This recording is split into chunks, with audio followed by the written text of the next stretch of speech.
یو ځل زه لاړم یو بیان ته، نو هغه د یوې پاټۍ غټه بلا وه، پاټي د هغه نه وه خو په پاټۍ کې غټه بلا وه.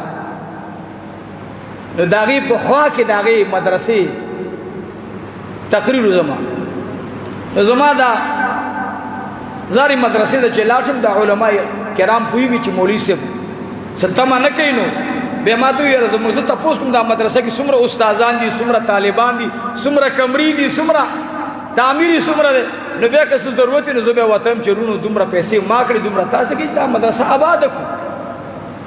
نو ما ته یو چا وویل چې مولوي صاحب زموږ مدرسې ډېر ضرورت دی. نو د هغې کس متعلق ما تپوس وکړم، مال د دې اجره شته؟ وایي آو. مال اجره کې څه شی دی؟ ویل په اجره کې بس د هر یو څیز دپاره خپل خپل نوکران ساتلي دي، د دې مرغانو دپاره خپل نوکران ساتلي. مال د هغه نوکر یې څو تنخوا ده، پاټۍ نو والان نوم نالم بیا به څو رانه خفه شي.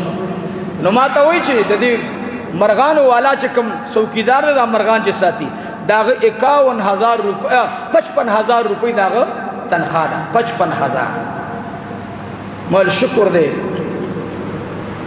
چې د چا د مرغانو د خادمم 55,000 روپۍ تنخوا وي.